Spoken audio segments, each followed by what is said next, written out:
കൂടുതൽ വാർത്തകളും വീഡിയോകളും കാണാൻ ഈ ചാനൽ സബ്സ്ക്രൈബ് ചെയ്യുക. കൂടെ ബെൽ ബട്ടൺ അമർത്തുക. Please subscribe our channel. നമസ്കാരം. എല്ലാ മാന്യ പ്രേക്ഷകർക്കും ജ്യോതിഷ വിശ്വാസികൾക്കും ജ്യോതിഷ പ്രേമികൾക്കും എൻ്റെ ഈ ചെറിയ എപ്പിസോഡിലേക്ക് നിസ്സീമമായ വലിയ സ്വാഗതം.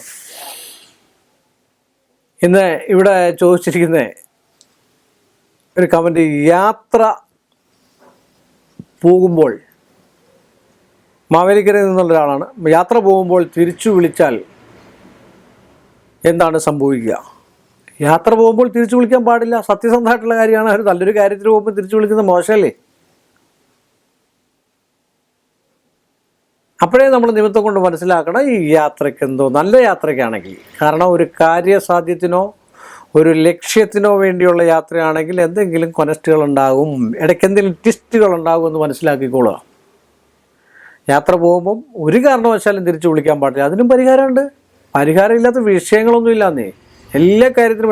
അപ്പോൾ അങ്ങനെ പുറകിൽ വിളിക്കുന്നുണ്ടെങ്കിൽ നമ്മൾ തന്നെ ആലോചിക്കും. ഒരു പെണ്ണ് കാണാൻ പോകുന്ന ചടങ്ങ്, ഒരു പുതിയ വാഹനം മേടിക്കാൻ പോകുന്ന ചടങ്ങ്, ഒരു പുതിയ വസ്ത്രം മേടിക്കാൻ പോകുന്ന, ഒരു വിവാഹ വസ്ത്രം മേടിക്കാൻ പോകുന്ന ചടങ്ങ്, പുതിയ ഇച്ചിരി സ്വർണം മേടിക്കാൻ പോകുന്ന ചടങ്ങ്, ഒരു പശുവിനെ മേടിക്കാൻ പോകുന്ന ചടങ്ങ്, ഇതിനൊക്കെ പോകുമ്പോൾ തിരികെ വിളിച്ചിട്ടുണ്ടെങ്കിൽ ആ പോകുന്ന കാര്യത്തിന് ശുഭകരമല്ല. വിശ്വസിക്കാവുന്നവർക്ക് വിശ്വസിക്കാം.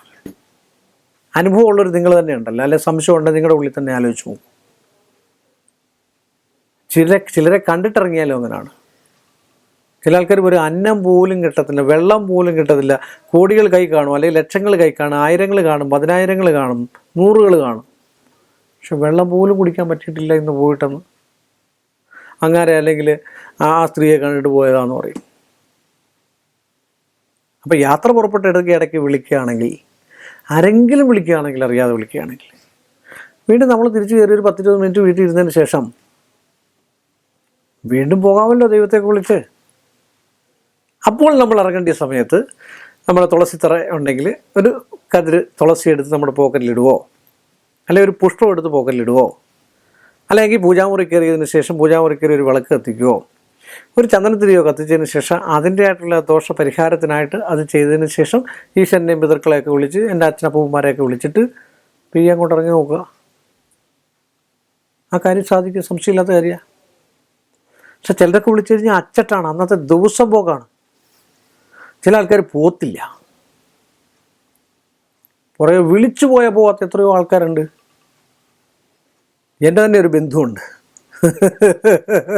അദ്ദേഹം പറയുന്നില്ല, ഒരു ഡോക്ടറുമാണ് അദ്ദേഹം. അപ്പോൾ പറയുന്നതിലും കുഴപ്പമൊന്നുമില്ല, ബന്ധുസ്ഥാനമായതുകൊണ്ട് പേരോ മറ്റു കാര്യങ്ങളോ. ആയുർവേദ ഡോക്ടറാണ്, ആലപ്പുഴ ജില്ലയിലുള്ളതാണ് അദ്ദേഹം. വിശ്വാസത്തിൻ്റെ അങ്ങേ അപ്പുറമാണ് പുള്ളി. അന്ധമായിട്ട് വിശ്വസിക്കാൻ പാടില്ല, എന്നാൽ വിശ്വാസങ്ങൾ വേണം. ഒരാൾ വിളിച്ചു കഴിഞ്ഞാൽ അന്നത്തെ ദിവസം ഓഫീസിൽ പോകത്തില്ല, കൺസൾട്ടേഷനും ഇല്ലെന്ന്. അത്ര വിശ്വാസിയാണ്. എന്നുവെച്ചാൽ ഒരു പടത്തിനകത്ത് ഏതോ ഒരു സിനിമയ്ക്കകത്തുള്ളതുപോലെ, അതുപോലെ എന്ത് കാര്യം പല്ലി ചലച്ചാൽ, അല്ലെങ്കിൽ ഞാൻ ആലോചിക്കുകയും ചെയ്യുന്നത്, ഇത്രയും വിദ്യാഭ്യാസവും മറ്റു കാര്യങ്ങളും ഒക്കെ ഇട്ട് ഇപ്പോൾ റിട്ടയർഡ് ആകാൻ പോകണം, ഇതായിട്ട് മെഡിക്കൽ ഓഫീസറായിട്ട് റിട്ടയർഡ് ആകാൻ പോവാണ്. അപ്പോൾ അത്രയും എഡ്യൂക്കേറ്റഡ് ആയിട്ടുള്ള ആൾക്കാർക്ക് അത്രയും വിശ്വാസം. കാര്യം അദ്ദേഹത്തിൻ്റെ അനുഭവം കൊണ്ടാണ് ആ വിശ്വാസം. അദ്ദേഹം പറയുന്നത് സത്യമാണ്. ഇന്ന ആളെ കണ്ടിട്ട് പോകരുതേ, മക്കളോടും പറയും പോകരുത്. മക്കൾക്കിപ്പം ചെറുപ്പക്കാരായതുകൊണ്ട് അവർ പക്ഷേ കാര്യം സാധിക്കത്തില്ല, സത്യമാണ്. പിന്നെ വന്നിട്ട് പറയാം അച്ഛൻ പറയുന്നത് കറക്റ്റാണെന്ന് പറയും. അതുകൊണ്ട് അച്ഛനെയും പേടിയാ. എവിടെ പോയാലും അച്ഛനെ നടത്താം, അച്ഛനിങ്ങനെ നോക്കിയിരിക്കുമെന്ന് പറയും. എന്ന് പറഞ്ഞ പോലെ ഓരോ വിശ്വാസങ്ങൾ നമുക്കുണ്ട്. ആ വിശ്വാസത്തെ ഒരിക്കലും നമുക്ക് എടുത്തു കളയാൻ പറ്റില്ല, അല്ലേ? അപ്പോൾ അതുകൊണ്ട് യാത്ര പുറപ്പെടുമ്പോൾ തിരിച്ചു വിളിക്കുകയാണെങ്കിൽ ഇങ്ങനെയുള്ള പരിഹാരങ്ങളൊക്കെ ചെയ്തിട്ട് പോയി കഴിഞ്ഞാൽ ആ യാത്ര മംഗളമാകും എന്ന് പറഞ്ഞുകൊണ്ട് ഈ ഒരു എപ്പിസോഡ് ഞാനിവിടെ അവസാനിപ്പിക്കുന്നു. വീണ്ടും നമ്മൾ തമ്മിൽ കാണുന്നവരെല്ലാം മാന്യ പ്രേക്ഷകർക്ക് എൻ്റെ വിനീതമായ നമസ്കാരം. കൂടുതൽ വാർത്തകളും വീഡിയോകളും കാണാൻ ഈ ചാനൽ സബ്സ്ക്രൈബ് ചെയ്യുക. കൂടെ ബെൽ ബട്ടൺ അമർത്തുക. Please subscribe our channel.